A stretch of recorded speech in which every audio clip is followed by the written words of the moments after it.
I will always look back on Starcraft as the game where we really found our feet as storytellers, where words and art and sound and design all just kind of smashed together to create a very distinct expression of immersion.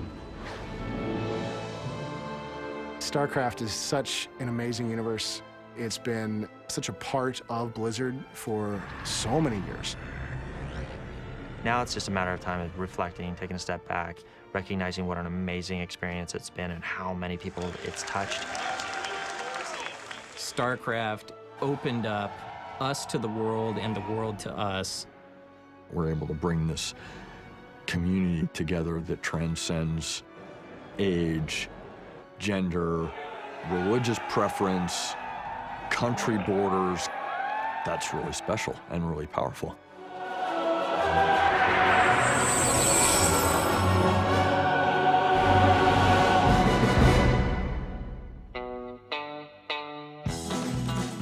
Artists in the company were really interested in drawing something other than fantasy at the time because they'd been working on Warcraft 1 and then Warcraft 2, and they're like, hey, let's do something science fiction. We weren't thinking about, hey, what can be super successful? We just wanted to make something that we would enjoy playing. It was fun to begin to envision worlds and empires and alien species in conflict. It was a dream opportunity. A lot of us just started doodling during lunch. People just started drawing all sorts of different things, and I remember Sam drawing some crazy characters without mouths and stuff like that, and it was kind of like these little moments of just inspiration. We were working on the ideas for Starcraft, and it was either CES or E3 that was coming up. And we're like, well, we need something. And we're like, well, we don't have anything. So we just sort of took the structure that we had already made and just started building the preliminary races of like the Zerg. And we went to the show, and it looked like everyone said Warcraft in space. Orcs in space. Orcs in space. Oh, orcs in space. I know what this is. I'm like, no, this is going to be completely unique characters and 3 races. We got our asses kicked. I mean, you know, and that was the cool thing about Blizzard, right? And still today is just, you know, anytime we see a challenge, we rise to it.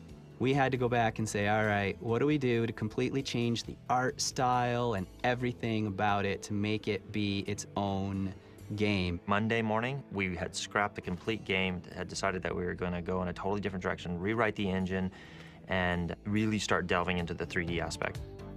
We had a guy named Dwayne Stinnett who did 3D, and he worked on this mech, and he just did this mech animation, right? Kind of just a proof of concept, like, hey, this might be cool. Samwise went in and kind of beefed up the mech and tricked it out, and then they showed this animation to everybody, and everybody said, okay, this is it. This could be the sci-fi RTS that we've been talking about. Based on those experiments, I think we all realized pretty quickly that, like, yeah, this is the look for this game. This is what makes it distinct. And somewhere in there is where I realized that all the new ideas for the design and how it could be different didn't mesh with what we already had. Your ideas are great, but we need 3 months to completely rewrite everything from scratch if you want to do all these ideas. The legend says that those in power called upon Bob Fitch, and he sequestered himself from everybody and locked himself in a small office that still had windows and doors, and he could leave whenever he wanted. But he was locked in there for months at a time. His wife gave birth, and he was in there with the baby in a drawer, rocking it while he's programming with his left hand. People were bringing me food at my desk, and no one was telling me to do this. I just wanted to do it because I wanted to have a great game. Within a few months, all the old stuff was out and all the new stuff was in, and, you know, again, like when the art getting reborn, the engine getting reborn, that's the birth of Starcraft and Bob's kid.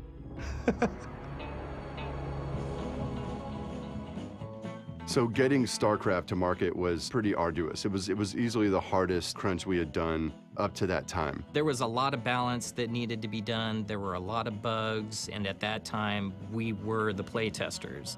But we were learning. We didn't really know what we were supposed to do, so we did a lot of just playing the game over and over again. It got to a point where when I did go home and get some sleep, I was dreaming about playing Starcraft. And every time we thought we were close to done, we discovered more things that we really wanted to do that really would make it the Starcraft it ended up being. And we would say this to people about how we were progressing, because everybody was like, when are you gonna ship this damn thing? And we're like, we're working constantly, 7 days a week. Someone came up to me and said, hey, are you working on that Starcraft game? And I thought, yeah, this is the first time I had been recognized with a Blizzard shirt. And the guy, all he said was, you need to get back to work and finish that game for me. And I thought, holy cow, we're on to something here. It took longer to cook than anything we had done before that time. And back then, we didn't have the internet to do a quick patch every time you needed to do something. So it really did matter, but we were passionate about it and we got their stuff done. You know, we worked really hard. It was a madly different time, but it was fantastic. I did not have a gray hair before StarCraft. After StarCraft, gray.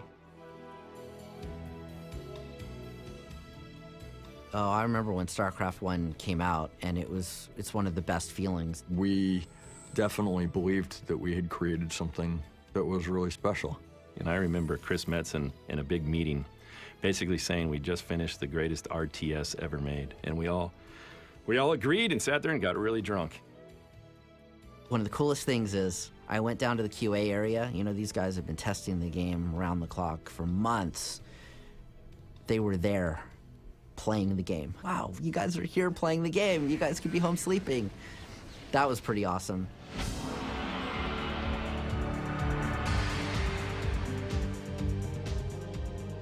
The reception to StarCraft, almost right out of the gate, was tremendously validating. It was kind of a proof that, like, we're on the right track. This is how we should approach everything from here on out. It was one of our first Game of the Years that Blizzard had as Blizzard. We always look to do the best we can, and we just hope that the fans appreciate it and the critics appreciate the game. But to actually see them come back and give those positive reviews and start seeing the outpour of support for the game, it was really awesome. I knew it was going to be a great game, but I had no experience with what a great game means in terms of how many people start adoring it and changing their lives around it, getting tattoos of things from the game, and what that really means when you get that devotion and that following. What happened after StarCraft 1 is we essentially just started right in on Brood War because we wanted to release it fast, and so another crunch started. I got a little bit of time off. Got to spend a little bit of time with the new kid, right? Brood War was so much more than an expansion, but it was really a whole new game. I mean, the amount of work that went into it, the amount of new content that was in there, the technical advancements that happened with that game. It actually radically changed the way that you'd play the Terran, Protoss, and Zerg. It is actually what made StarCraft, StarCraft.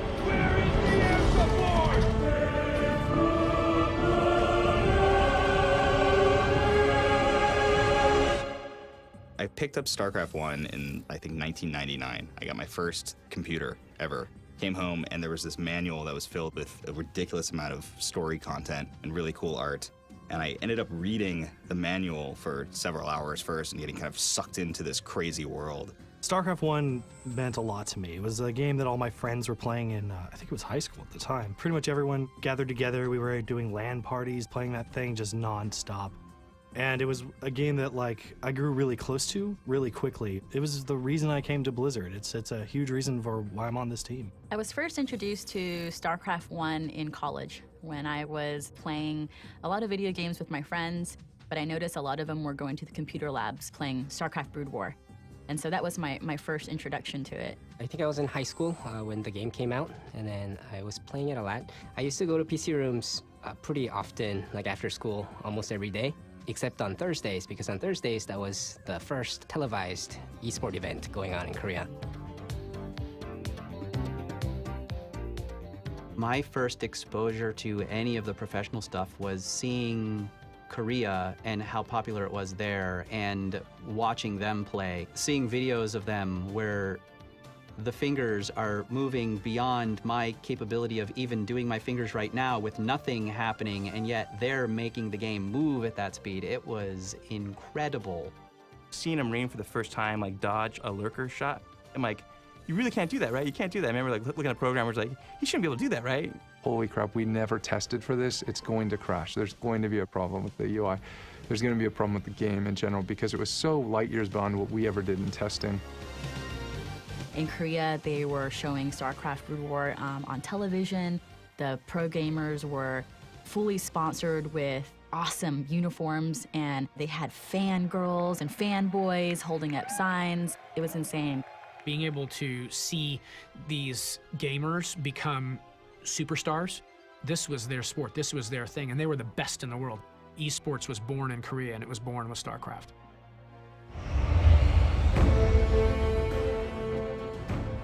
When I joined the team, Starcraft 2 was going to be a single game, and it was so important for us to get it right. For the development of Starcraft 2, there were certain expectations, and those were huge expectations to meet.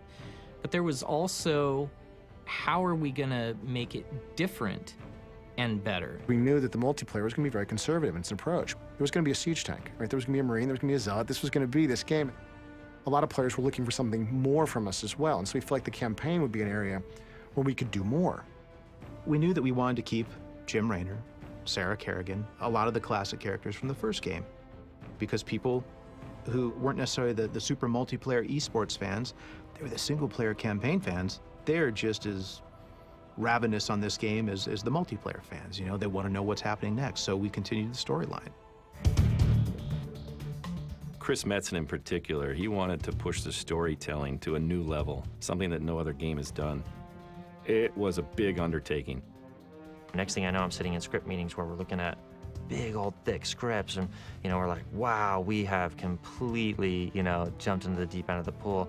But we were super excited, and now we had 2 weapons to tell stories, the pre-rendered and the real time, and this really cool interweaving of big story moments and these smaller moments that were just as critical. All in a day's work, General. We were looking at a game that was probably 70 to 80 missions. And we didn't want to cut it for the story, because we liked the story that we were telling. And we didn't want to cut it for the choices you get in the campaign. And so we're looking at this and going, well, what are we going to do? We can't do 80 missions and not be done before probably 2015. So we made the decision to cut it into 3. And, it was kind of this, oh God, what have we done, right? Like, now we really can do this, but we got to deliver on it. I was at the reveal of StarCraft 2 at the Worldwide Invitational in Seoul, and we were very proud of StarCraft 2. We're very proud of what we had built, but you just, at some level, at some artistic level, you just didn't know, would people respond to it? I remember sitting in that kind of Olympic stadium. This was a massive Olympic arena, and it was packed to the gills with people. The energy was really intense, and it was bone quiet in the place as they played that trailer we had developed, the Building a Better Marine. My heart's racing because I'm hoping that the piece is going to play well and everyone's going to understand it and enjoy it. And at the end he says, well, hell, it's about time. Of course, in that stadium, that line played in Korean. 드디어 올 것이 왔군. The crowd went absolutely nuts. The whole audience, you just sounded like a roar. This thunder rolled from the back of this auditorium all the way down. It was one of those great moments I will always remember. One of the very most special moments in my career so far. The coolest thing about it was we were finally able to say the word StarCraft 2. Are you ready for StarCraft 2?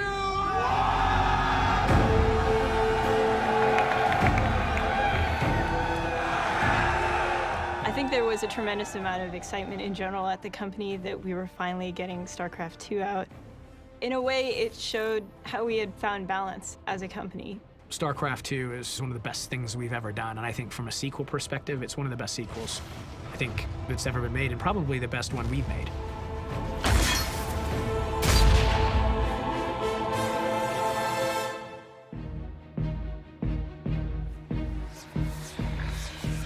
So the goals for Heart of the Swarm were to really continue that story that we started in Wings of Liberty and tell it from the Zerg perspective, or more so, the Kerrigan perspective. I never gave up on you, Sarah. Don't you give up on us. In addition to being the second chapter in the Starcraft storyline focused on the Zerg, I think that Swarm was an opportunity to really look at game balance and address some of the issues that had come up and become apparent with Wings of Liberty.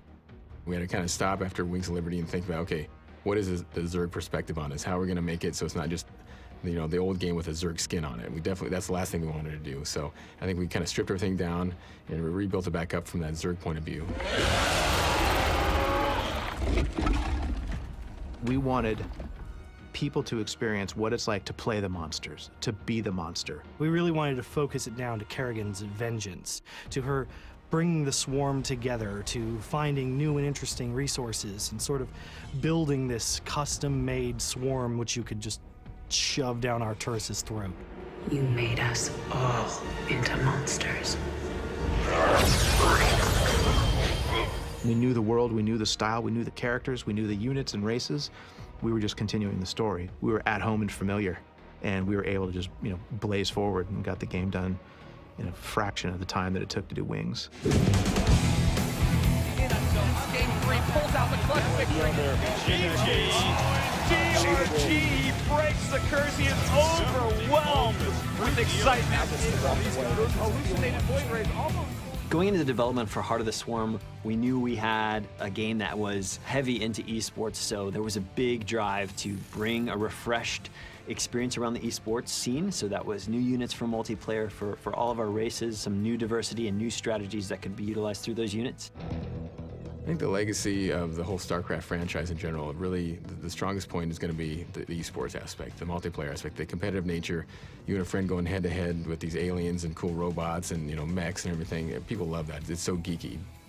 I read somewhere online saying StarCraft 2 is this generation's chess, but I think it's a little more than that because it's like chess in terms of the strategy component, but how fast you make those strategic decisions also come into play. So I think it's those two things that made it kind of take off as a esport. I think the only way you can really have a esport for a game is if you have a community that loves it and celebrates it. And so we've been very fortunate to have such an amazing esports community. And I think it's really up to them on how long esports will continue for StarCraft. The esports community is thriving right now, and so we're trying to give them as much support as possible with this last expansion.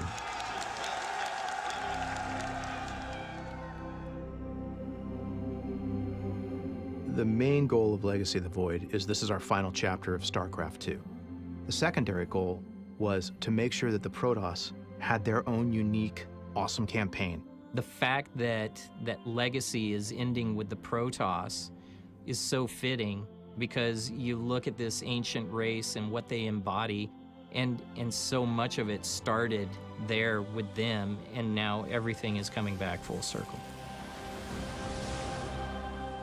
It was very important to us to make sure that the Protoss campaign felt like a Protoss campaign, and that Protoss players in no way felt that they had been cheated in their campaign by having to handle these heavy elements that have been in the game since Wings of Liberty. Raynor, Kerrigan, where all that stuff is going is a very important element of StarCraft 2. In fact, it's at the core. Which is why we wanted to have the epilogue missions, because we wanted Protoss to have their ending, and then the final ending, wrapping up all the Terran, Protoss, and Zerg together to complete their journey. We thought about how to end the trilogy and thought long and hard about the relationship with her and Jim, and there's this cool, quaint little moment with Jim back at the bar, and we're like, wouldn't it be cool if, maybe it's a dream, maybe it's not, but this girl walks into the bar, right? You about ready to get out of here, cowboy?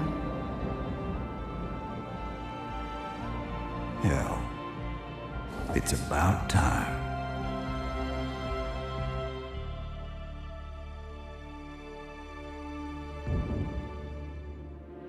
What does the future have in store for StarCraft? That's ironic. For my money, there's 1,000 stories to tell. Kapriluk's sector is a big place. There's so much to explore. And not only that, but we have a passionate player base that wants more. We'll take a breather, and next thing you know, we'll be on the carpet drawing again, and the cycle will start again, and all of a sudden we'll be off in the stars. The story of StarCraft goes on in so many ways, and I'd love for us as developers to be there in whatever capacity we can.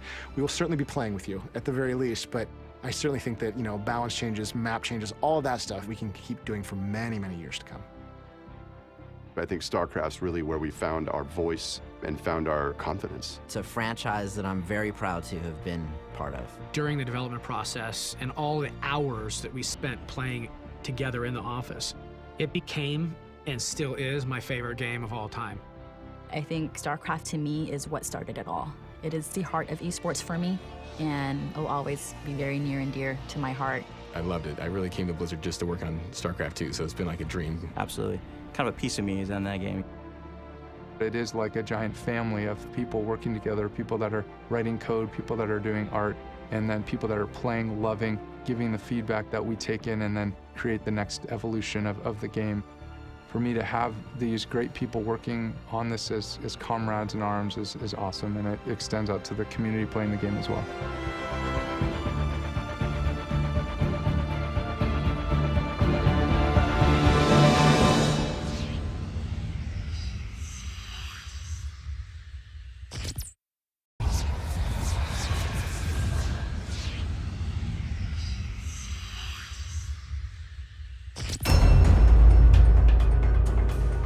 StarCraft has a long legacy. It's a game that really defined Blizzard as a global game developer. It speaks to so many across the world. And now, as we work on Legacy of the Void, we're seeing the final evolution, not just of these characters and these races, but also of the game design, the cinematics, and certainly the music.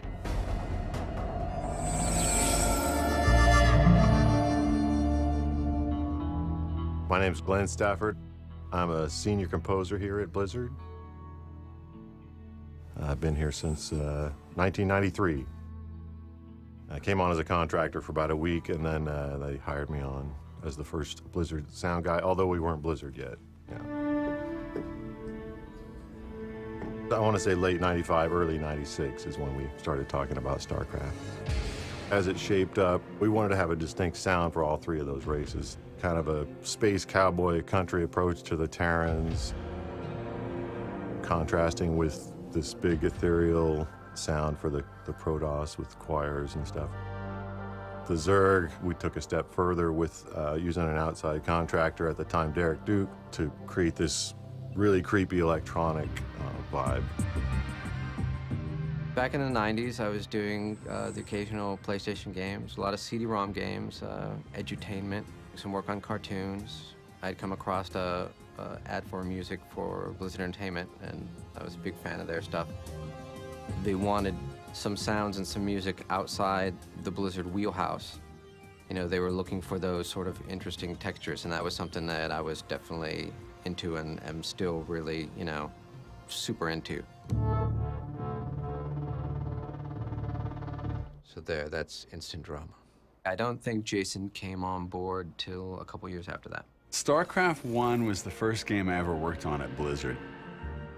It was during the last 9 months of the game, so everything was really on fire at that time. When I came on, there was still some Protoss music left to be done, so I got to kind of join in when we wrote what's called, not that interestingly, Protoss 3. It was like the third of the long-playing Protoss tracks in StarCraft 1.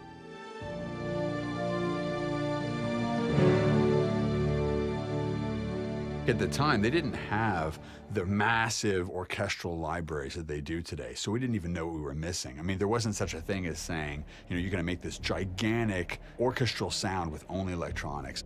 I know I was just crazy just with my samplers and really big into my processing boxes even back then, using outboard gear and just running through very detailed signal processing chains to get sort of new sounds. It was a bit more of a complicated process to achieve the production effects that now happen, in the box with plugins and things now. So we start with the darkness.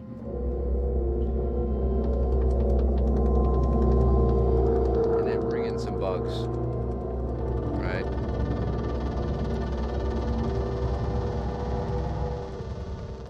So 20 years ago, that would have been a full day's work. Listening to this stuff today, those are great sounds, right? But man, it's like nothing compares to recording with a full orchestra.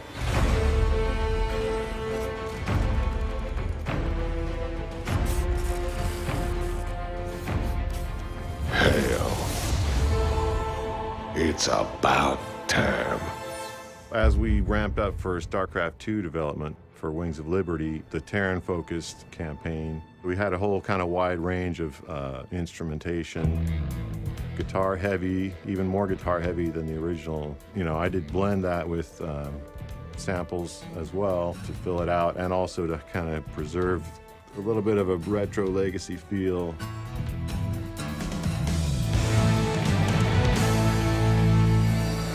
Since Derek Duke had originally composed the Starcraft 1 Zerg music, we continued that relationship and we collaborated on some weird electronic sounds, took that and evolved it to the next level with, you know, live orchestra instruments.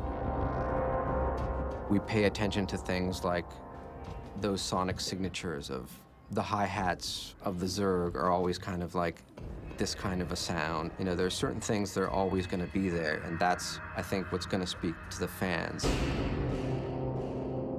Jason came on during Heart of the Swarm. Towards the end, I got to have my one little foot in the door on Heart of the Swarm as far as writing music on that one track. It's really a cool full circle moment for me because, you know, starting back with Glenn during the tail end of StarCraft 1 development, where I got to contribute to the Protoss music, now we're at this third installment in this epic trilogy, and it's all about the Protoss. And so it's wonderful to be able to flesh out a lot of the ideas we started way back then and kind of see where they go and mature into these full-fledged themes.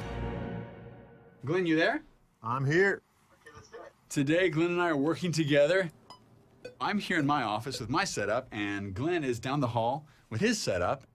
We're working on a section that is taking a classic Protoss theme all the way back from when we worked on StarCraft 1. We're going to take it and update it by giving it a military urgency so that it'll be appropriate for the Void's preparation for their kind of final stand.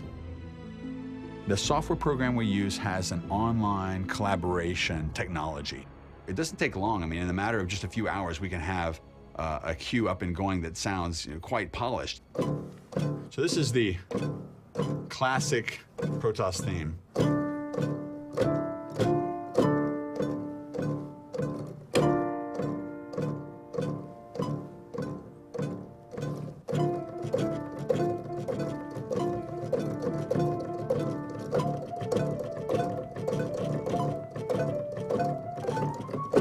So I've got my part now, and I'm going to post it so that Glenn can see it. All right, Glenn. The piano sketch is coming to you. Yeah, looks good. The riff at the end, the quick thing, da-da-da-da-da-da-da. That thing would sound awesome on short strings in the beginning, don't you think? But yeah, it'll have to be cool all the way through, I think.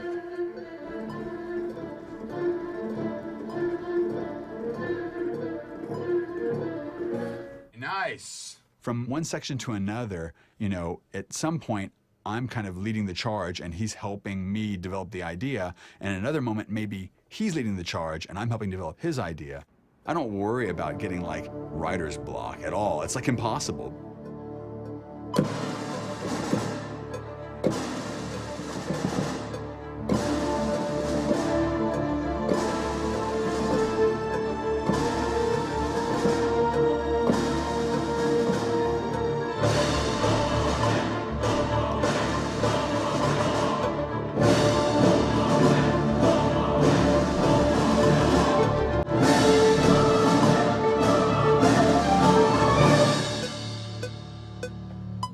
Go. Nice. So this is the sketch. Next, I'll go over and work with my collaborator, Mike Patty, in Los Angeles, and we'll combine it with a lot of other music and go on to this next phase where we open up the giant template and begin to flesh these things out in preparation for going to the orchestrator.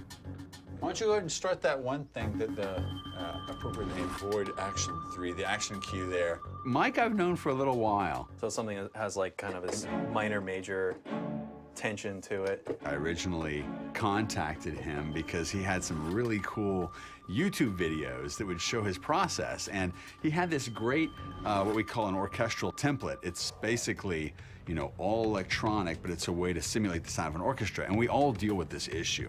Here's my template. I've got the strings at top, and then I've got strings, brass, and the woodwinds, and then like keys, harp, choir, and then percussion. grouped in track folders. It was really cool. I got this email randomly from Jason. He's like, "Hey, I'm Jason Hayes. I'm a composer from. I know who you are. Like, oh my gosh, you're the Starcraft guy, you know." And you know, he's like, "Hey, I need some help with my template." And I was like, "I'll be right there. Whatever you need. You know." So.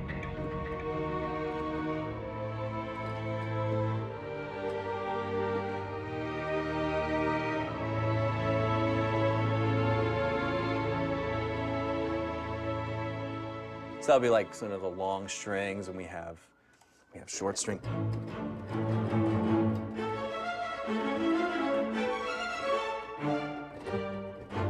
You know, short strings can be a great, quick way to get the feeling of, you know, here's the string section going in full adrenaline action mode.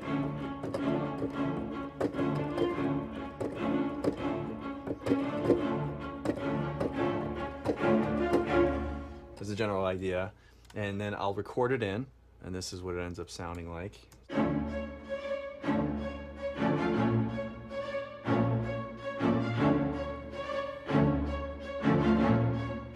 I'll just play the whole thing so you have it. Yeah.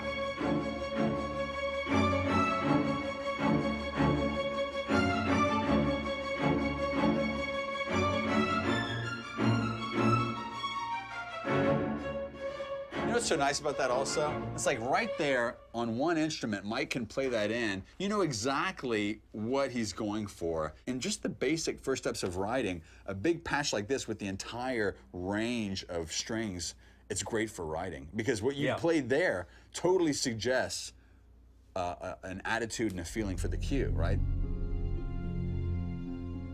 The first time you see the Spear of Adun, to me, that was really important for us to hit because, you know, you have this amazing ship and it represents the highest ideals of what Protoss, you know, the Protoss race can be.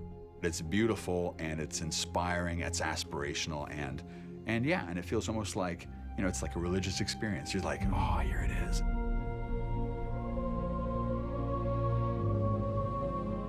At the beginning of the cinematic, they really are in trouble. And so it's a very sad tone, a very, very, you know, pensive, sad tone at the beginning. But, you know, when you see there's still hope, and we do play it pretty strong. It was really fun to score that moment because, you know, it's really hard. You got to restrict yourself and you want to stay small for a long time. But then every once in a while, you got to, like, let loose.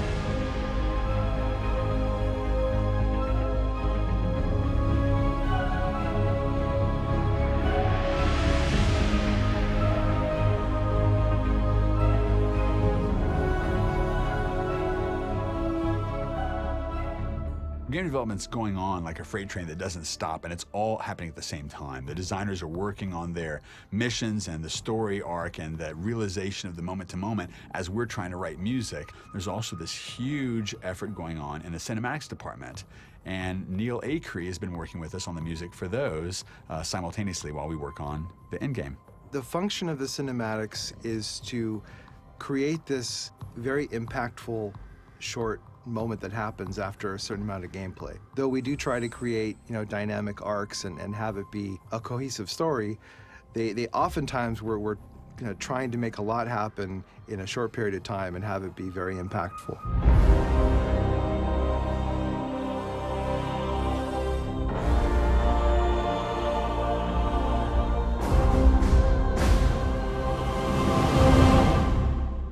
A lot of times we go in with a specific idea in mind, try to find a way to tie all the stories together in a cohesive way. And sometimes we'll end up finding something that does that, but not in the way we thought it would. In this particular case, there was kind of a heroic theme that happened when Zeratul confronted Amon, who was acting through Artanis. For ire.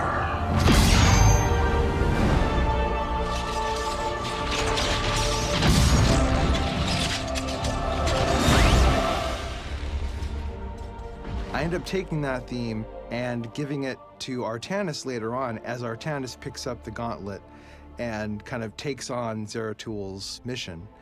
And that theme kind of then became sort of a heroic theme for Artanis that had originally been Zeratul's moment. Forgive me.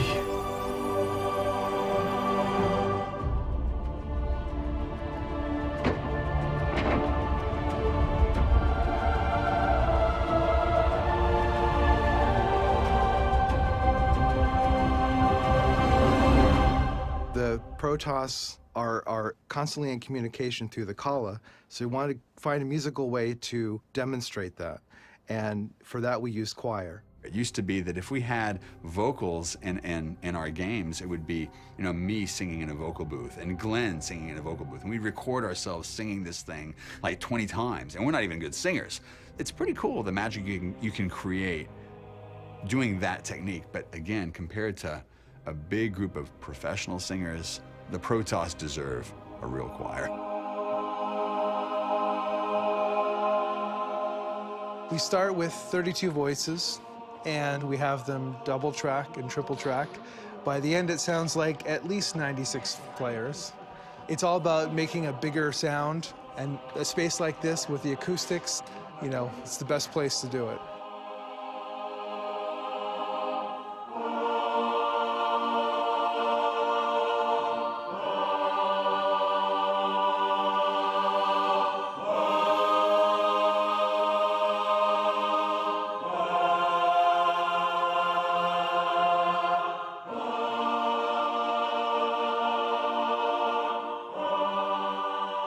I'm extremely excited for the players to hear it. You know, we've been working on it for months now, and to see all that get wrapped up is such a satisfying experience. I'm really honored to be a part of it. So at this point, we've got a lot of elements. Obviously, full symphony orchestra, choir, and we're gonna be taking all that stuff back in the studio, and it'll be almost like a playground where we take all these elements and begin the final mix. And we really hope when it's all said and done, we've captured something that's gonna be a wonderful, dramatic musical score that will give the players the most awesome conclusion to this trilogy.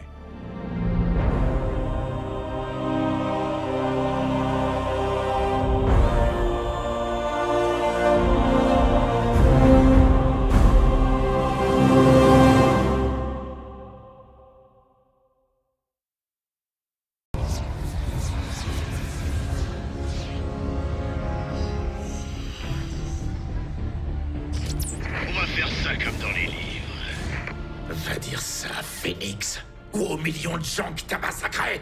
아니야. 난 짐이 아니야. 没错。Das ihr glaubt.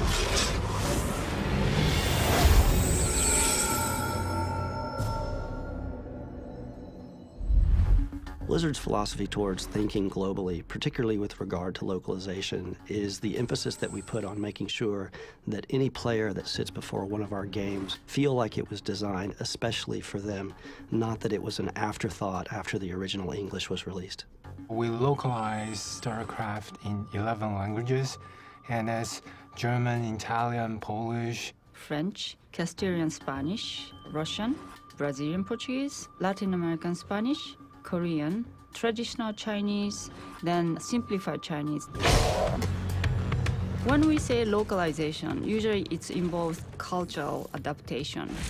If you're, playing this game in Korean, it's gonna be in Korean from top to bottom. They're gonna look and sound like they're speaking Korean because they are speaking Korean.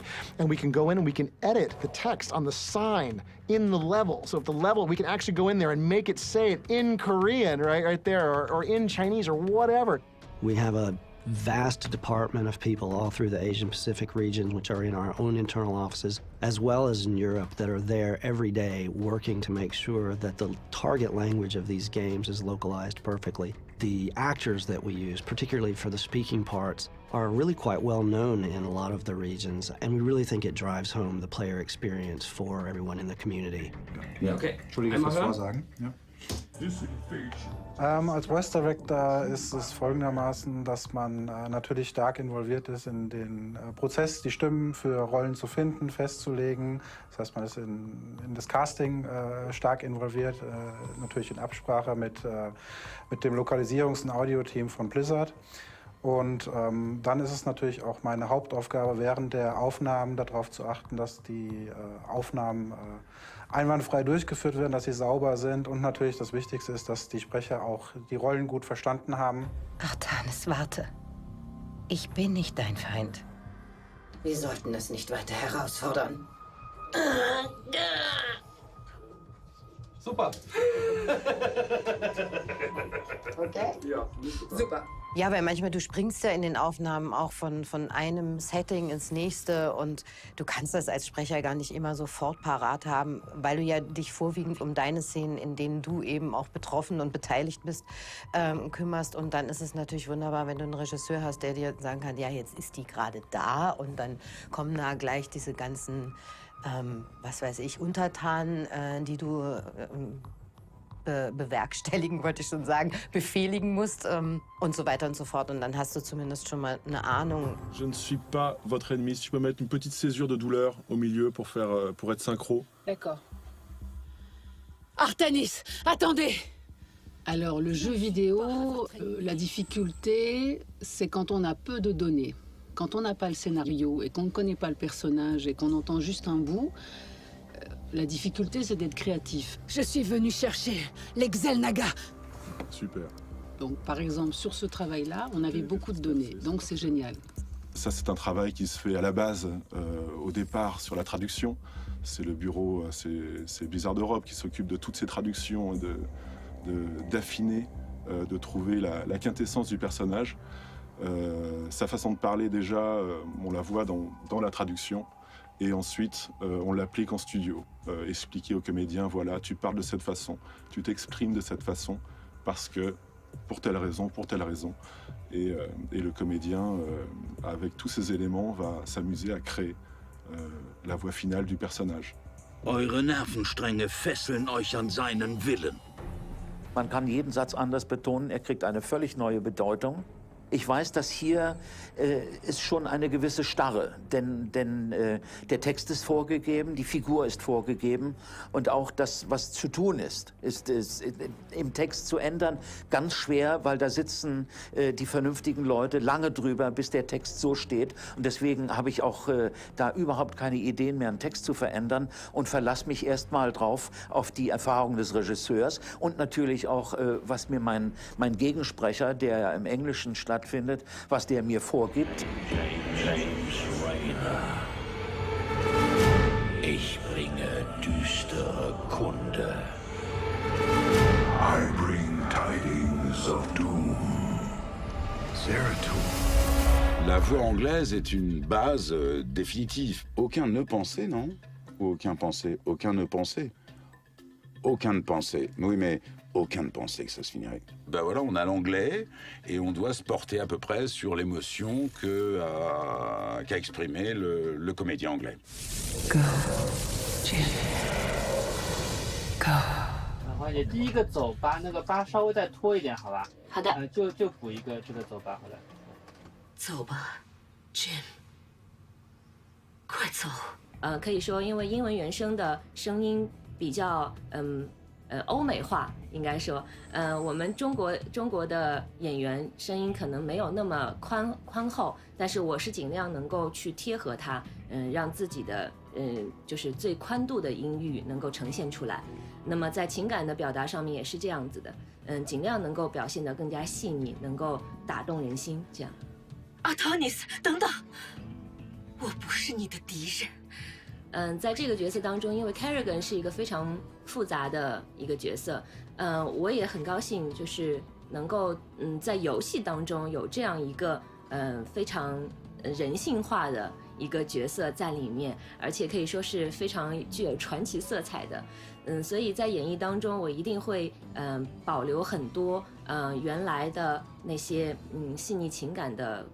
那些比较细致的演绎，除非 Mask 死了，否则就没什么我们。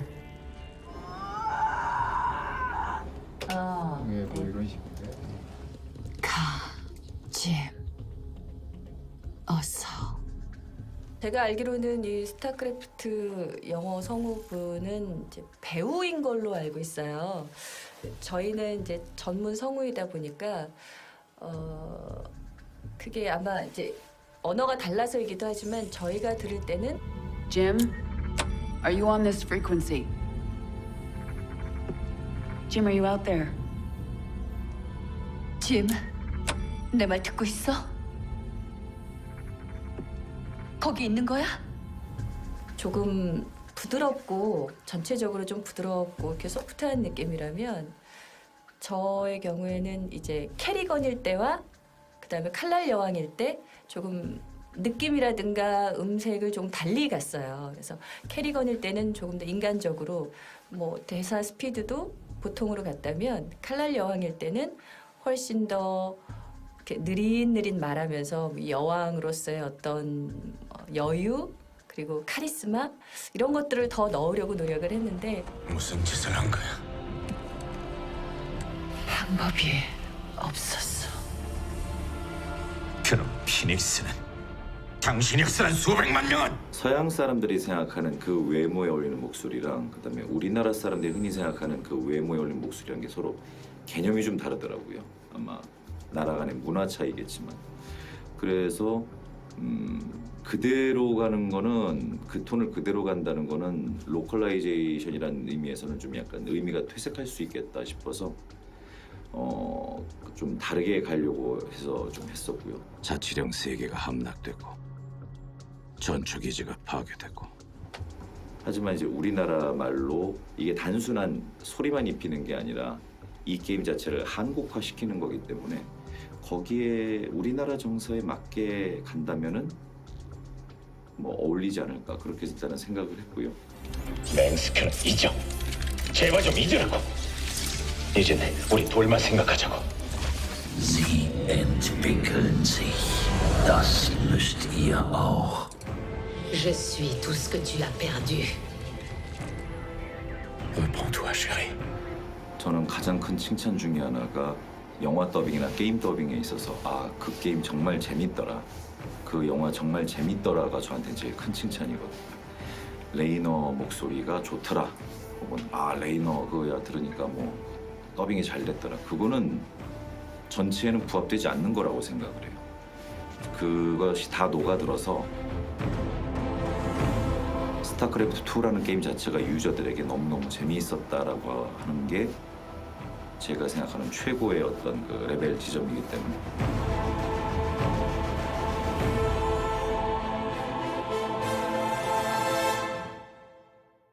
Basically, what I'm doing right now is I'm going in and I'm making sure that all of our pathing edges are nice and smooth so that players don't get caught up on some of the rough edges here.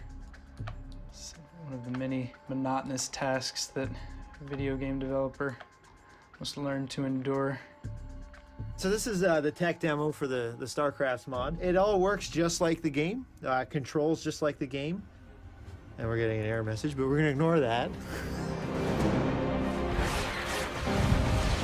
Modding is basically taking our games, our engine, and creating something new using those tools. A modified experience. Opening up the editor, making your own map, and putting new rules to the game. It could be completely new. You're basically taking the tools that the developers use to create their own AAA titles and using them for something for yourself or for the community, which is a pretty awesome experience. Round 1, go!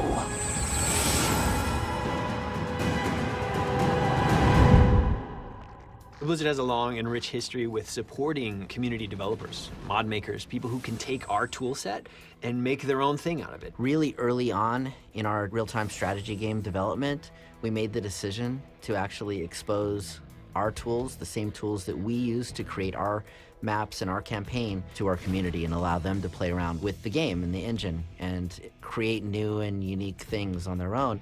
One of the things that we saw with Warcraft 2 and the map editor that we delivered was people were able to create and put together map packs, and so the most dedicated Warcraft 2 fan may have actually bought boxed map packs from third parties in stores. That's when I made it a mission to make it more moddable. When we were doing Warcraft 3, I went in to all of my engineers and I said, we want to look at this as moddable as one of the main things that we do. We've just been amazed at the creativity and talent that exists out there in the community. Inside StarCraft 2, you can make a lot of different types of games. We did everything we can to enable our community to really go crazy. We give them all of the tools that we use. I watched a trailer for a third-person, over-the-shoulder shooter. We have tug-of-war games, general RTS games, puzzle games. We even have, like, party games. It's not just a map editor anymore. It is a platform for content creation.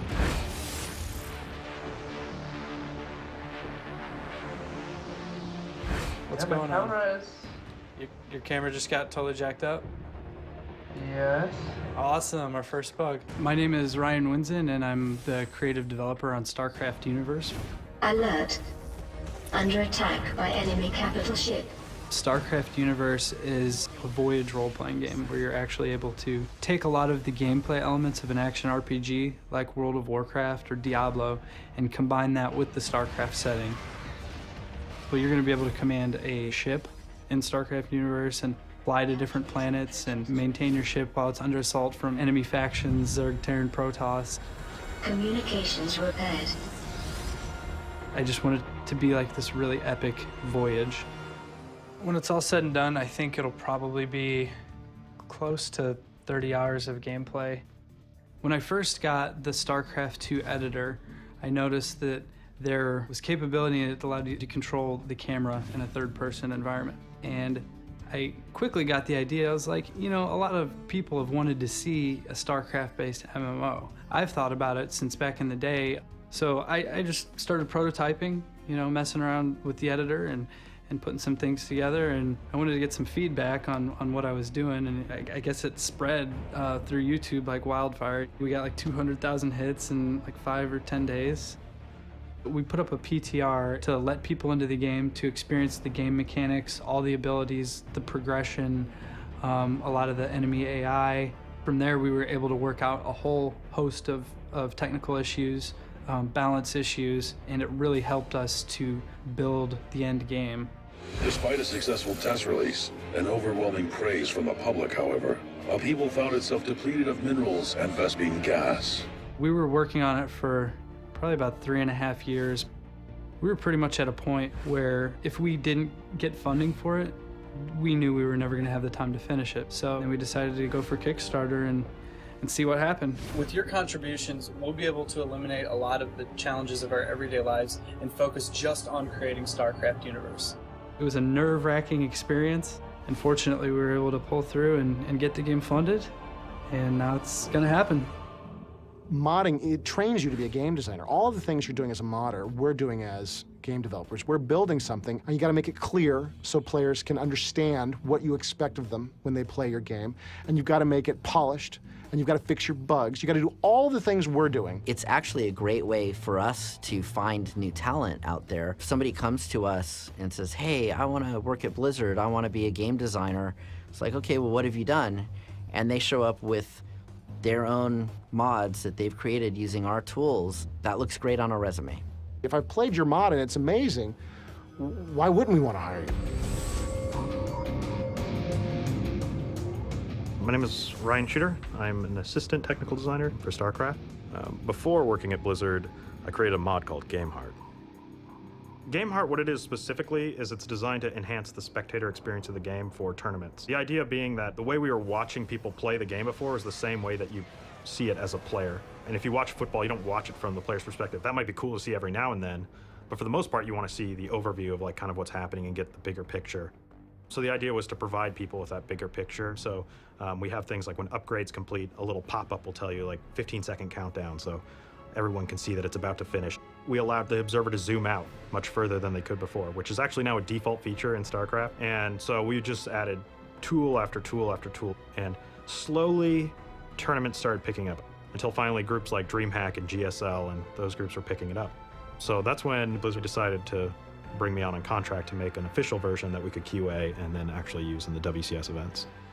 But now his natural's open. Bomber's gonna stim in. Tanks are sieging up, so he cleans up the forces inside the main of his base, but his natural tanks going down left and right now. Bomber has siege. I was actually really surprised because they kept taking things out of GameHeart and just going, well, let's just make this an official feature. And whenever I wanted to do something, and this took me a little while I was on contract to get used to, I could literally just walk over to one of my coworkers and be like, hey, can we do this? And he'll be like, yeah, I've got time to program that today, you know? And so it like completely changes what the possibilities are. I think they decided they wanted to have someone on the UI team that focused on implementation. So I got very lucky with the attention that GameHeart got, because I think it created this opportunity for me. They just really like to see that you are creating something and doing something all the time. You do not at all need to be a programmer to mod in the Starcraft 2 editor. The technical artists on the SC2 team actually made the 3ds Max art tools and plugins and scripts available to allow modders to make all their own art, drop it in the game, and let other people play it on the arcade. My name's Jonathan Burton of Carbot Animations, and we make Starcraft parody cartoons on YouTube. There was a lot of comments actually on each episode. Oh, I'd love to see this in the game and play these characters in the game. And so we thought to ourselves, like, is this possible? Can we create a 2D game in a 3D engine and have it playable in the Starcraft arcade? And after a little testing, we found out that we can do it. So here we got the sprites of the Starcraft mod, and this is the Zerg, the kind of cute, adorable pets, if you will. Except this guy here is a little more hardcore than that. You can see how each direction has its own animation, its own attack animation, run, idle animation, and even death. My part of the job is the overall direction of the mod, where it's going and what we want in the final product. Anything that creates that atmosphere or that personality so that when you're playing the game, it doesn't just feel like a reskinned version of StarCraft, it feels like you're playing StarCrafts. If you watch this idle animation for a bit, there you go, he's eating a sandwich. So that's nice. Now some chips. Balance out the sandwich. We want to make each unit be able to dance. We'll also have an ability that every unit can use within the first probably about 5 or 6 minutes of the game where they're able to just throw some cheese. Just cheese them. I think we're going to change it to one big block of cheese, but right now it's multiple cheese. It doesn't do anything. It's just purely a cosmetic feature that you can just annoy your opponent and shower them with cheese as you can and rush them. I've always wanted to like create a game, so this is something it's a little step towards that. It's not like my own game, but it's a little step towards that, and we're able to create all the art, which is a really awesome experience because now I can appreciate all the little things that go into creating a game. The little rock over there, a little tree. People made that, and now I have to.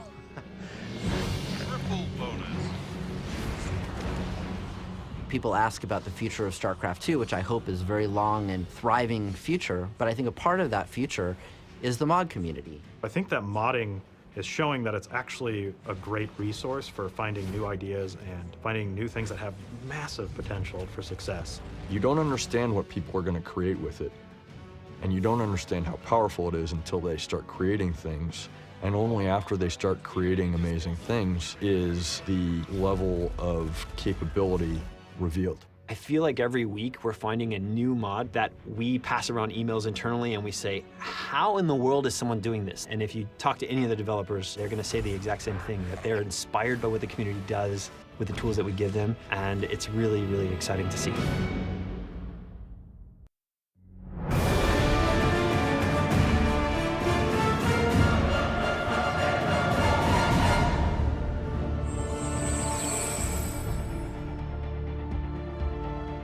Hello everyone, I'm Ben Dai from the Blizzard Cinematic team, and I'm the director for Legacy of the Void Intro Cinematics.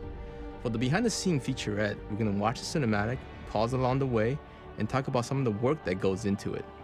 Some of the artists on the team, including myself, will hopefully give you an insight in some of the challenges we faced during the production. Let's check it out.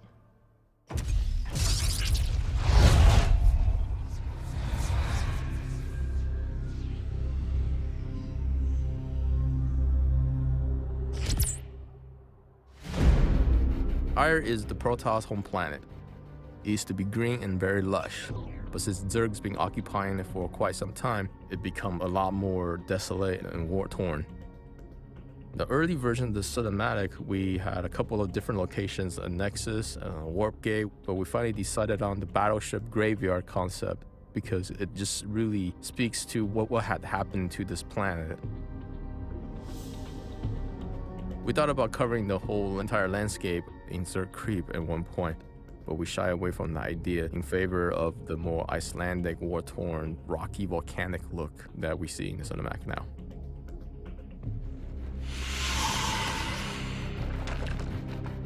Our proud people became refugees. And yet, they could not shatter. Here's our cast of heroes. We have a probe, 3 zealots, and 2 Templars.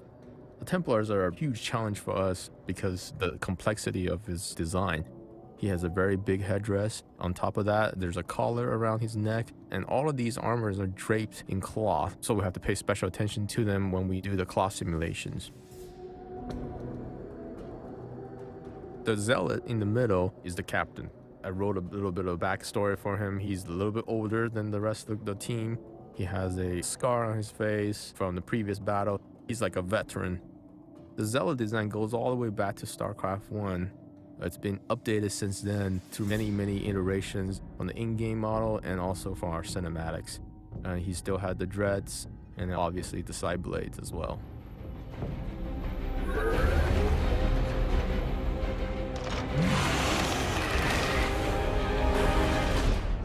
When we saw the storyboard for this shot, we knew that'd be a big challenge for the entire team. Everybody would have to be involved, and just the coordination from each department would have to be very on point. The idea of doing the shot in slow motion was from director Ben Dai, who wanted the audience to really grasp the color effects traveling from one ponytail to another. The main drawback with doing a shot in slow motion like this is that every single element will have to be calculated 4 times as much as a usual shot. Characters, environment, piece of debris, rocks, any sort of effects such as the side blades or the color effects traveling down the ponytail, every single element will have to be calculated 4 times as much as a regular shot.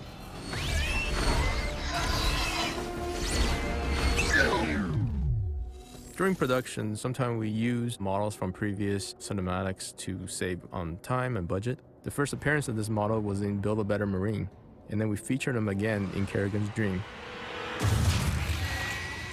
In order to reuse this model for the Protoss cinematic, we remodeled him to give him a little bit more pronounced muscles, and then we also had to retexture him again to fit in our new pipeline.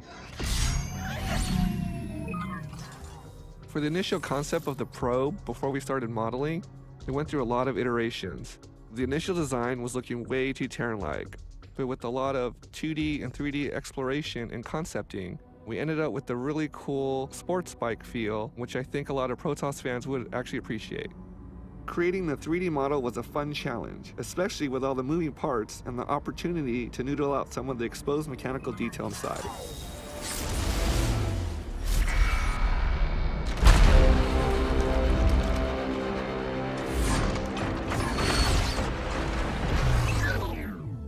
These Baneling destruction shots were really fun for me personally because I got to experiment with some new FEM-based techniques for breaking apart the Baneling's body. But obviously the bulk of the shot's impact comes from this nice goopy acid that I made using a flip simulation technique. Behind that, you can see that the Baneling is smashing into this cool procedurally generated shield that Isushi made, and that just really ties the shot together.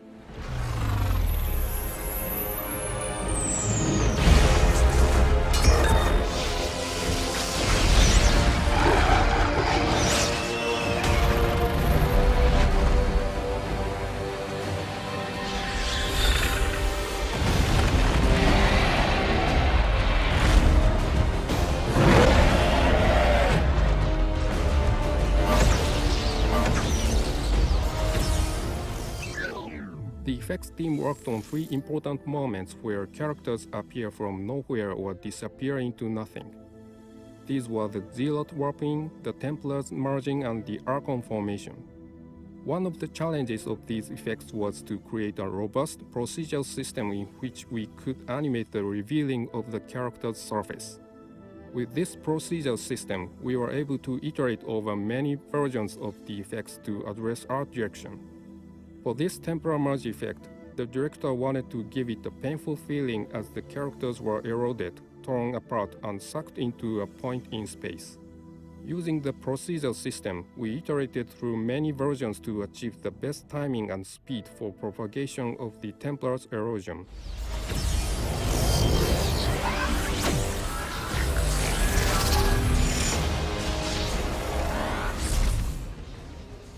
Here's our Archon. He was a little bit unique compared to the other assets because he had to be really big and then he had a lot of effects involved. His scale had to be big enough so that he could actually fight with the Ultralisk, but we couldn't make him too big or it wouldn't look realistic coming out of the two Templars. To make this scale kind of more believable, when we designed him, we had to make sure that there was these larger surfaces that you could read from a distance. But then when you get up close, there were these tiny details that would show up, making it actually look that much bigger.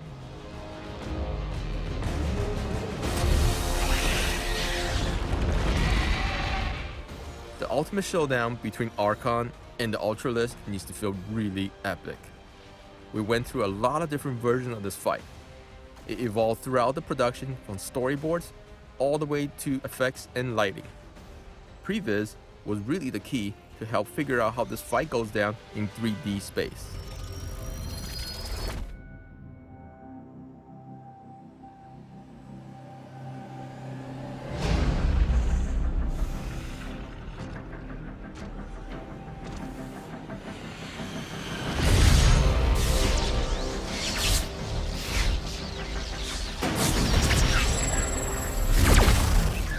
So this time, we had the chance to feature a Protoss pylons from nice and up close, which is one of my favorite assets. One of the main challenges in designing the pylon was we had to give it a fairly believable sense of weight and mass because the asset is fairly big.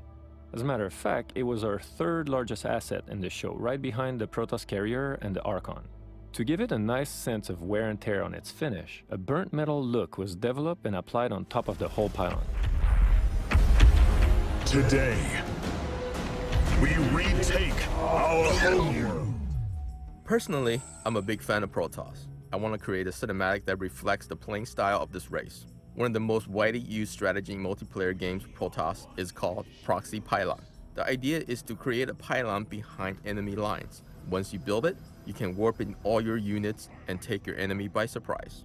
That was the base inspiration for our cinematic. And with it, our legacy.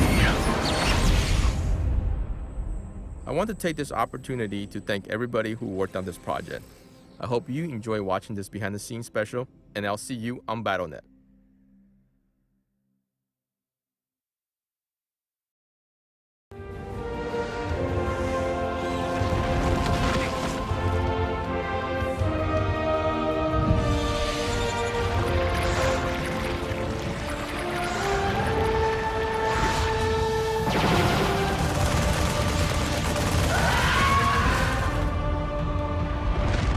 My name is Jonathan Burton, and I don't know. How do I introduce myself? Hold on.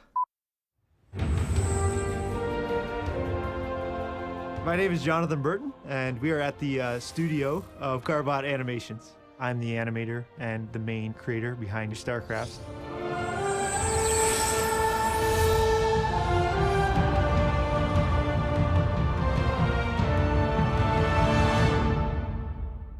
I've been working on Starcrafts for almost 3 years. I work with my 2 brothers and my wife, so we're one big happy family, kind of. Remember when I made you this? This is actually how she works half the time. I was in a 4-year animation course, just finished my first year. Me and my wife were picking tomatoes at a farm, so that was our job. And I was like, you know what? I don't want to have another job that just a minimum wage kind of thing. I want to further my career with my next job. And so I told myself I'm gonna go with YouTube, and I am going to make a living from YouTube. I chose Starcraft to start just because that was the game I was playing a lot, and I love the competitiveness of the game.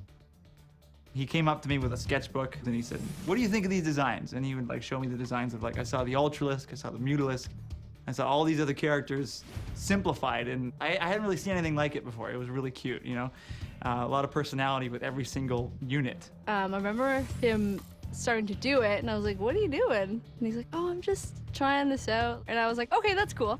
And I didn't really think anything of it. I made episode 1, 2, and 3. That was all kind of on my own when I was just kind of thinking of the idea and thinking, yeah, this might be a good idea to do on YouTube.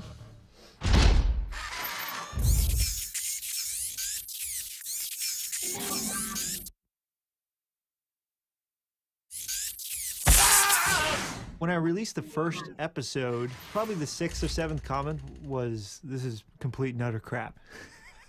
And so I was like, oh, okay, maybe I'll just do like 2 more and that's it. None shall stand. It was the 2nd episode. Blizzard messaged me on YouTube, and I was like, oh, someone's trying to scam me or something. Kevin Johnson, the community manager at the time, was like, we really like your stuff. Like, we want to promote you. And so I was like, who is this? This isn't Blizzard. This is lies. And I found it was. He called me the one day and he said, Andrew, you are not going to believe this. Blizzard has just got in contact with me. They love the cartoons. And I was like, holy crap. I asked my friend who has their own YouTube channel. They have a business off it. When I first started, I'm like, what should be my goal for subscribers? And they're like, oh, well, 1,000 would be good. And I was like, okay, I'll strive for 1,000. By the end of the first month, we got 25,000. And then it just literally just kept going up, and we were like, holy cow, like, what's going on? Now we're sitting at about 500,000. Seeing like all these people love my brother's animations, love my brother's and my own humor. It was amazing to see like what influence my brother had on this community. It was crazy. We had this one contest of people making Starcraft stuff to get part of the Sword beta keys. And some people made like these, like in Minecraft, these massive structures or like these cakes. He just kind of threw his idea out there, just randomly, 1 in a million chance, but it happened. We are reaching the end of Starcraft Season 3. There wasn't really a story in the beginning. Like, the episode's still connected in the beginning, but it was just like a regular Starcraft match.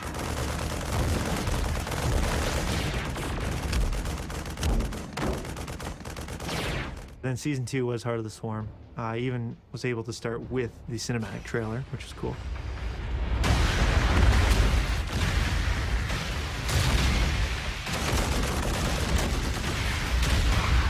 Then Season 3 was the mirror matches. So the Infestor made his own red team. There's also an overall story plot that people, if they dig deep enough, they'll notice, and little Easter eggs that people who are watching like to pick up and comment on.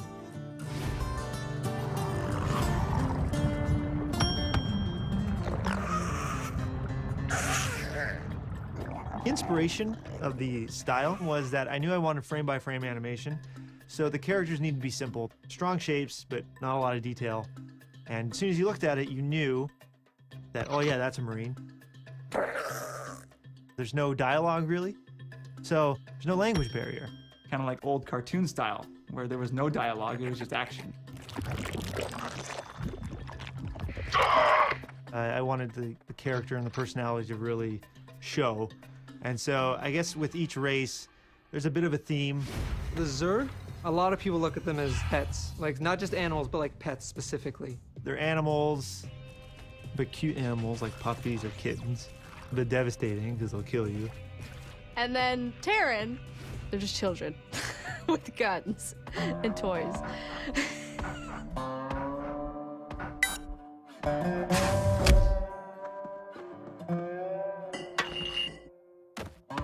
It's all fun and games to them. But with the Protoss, this is serious.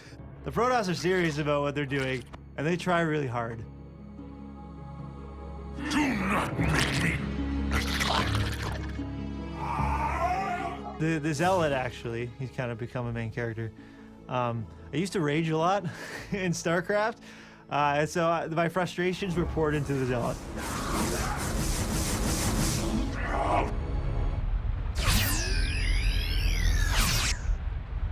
How peaceful it must be for you. Well, I remember patches came about in episode 4, I believe. It was called Zerg BM, Bad Manners.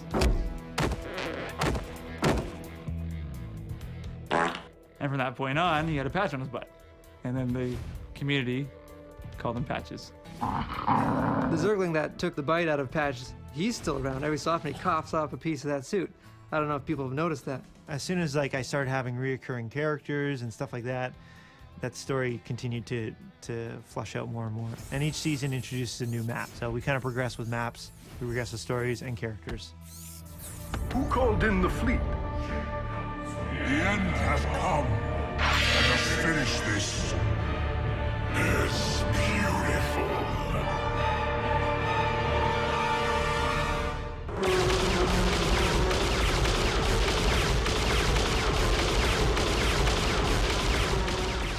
The quality has gone up for sure since episode 1.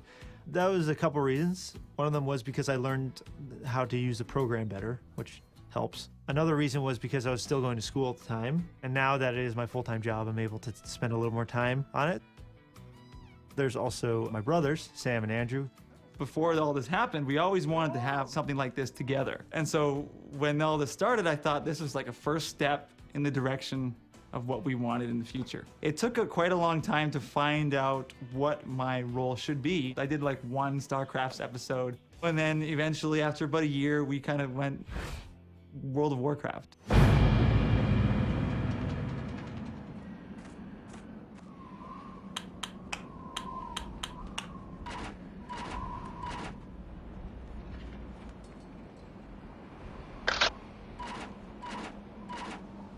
So it was about a year after that when my brother started to see some use for me.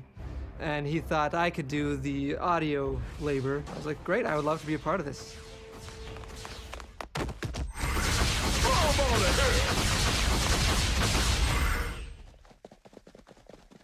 Damn. Look, someone donated $6 to you. Last year, in December, I quit my job. And then I just started doing like the business side of things. Because if you know a job, then you can't do that stuff. That's our team, and it's all families, which is awesome because that's where a lot of my creative energy and my enthusiasm came from, was being able to play these games with my brothers. Oh, crap! See, that's better. The main thing that I think works as this company is because we all have synergy. Especially the three brothers. They'll talk about memories of when they played like Starcraft or Diablo, and then they just put it to life in the animations. It's great to be a part of every cartoon, to pitch ideas, and to work with them to make hilarious cartoons. It's kind of small in terms of like we're only 4 people, but it's big in terms of like the people that love it, and, you know, the community and the audience, you know, and the popularity of it. We create these cartoons because we love doing it, and we love Blizzard games. I am part of the community, and I wanted to do something for Starcraft. It's really given me direction before I couldn't get anything done. And now I'm like, I was practically running a business all by myself for a while there, and now we're up to 4 people, and that's so cool. That's so cool to say that, yeah, you kind of built this up from the ground, and that it's been supported by so many different people. I think it's awesome.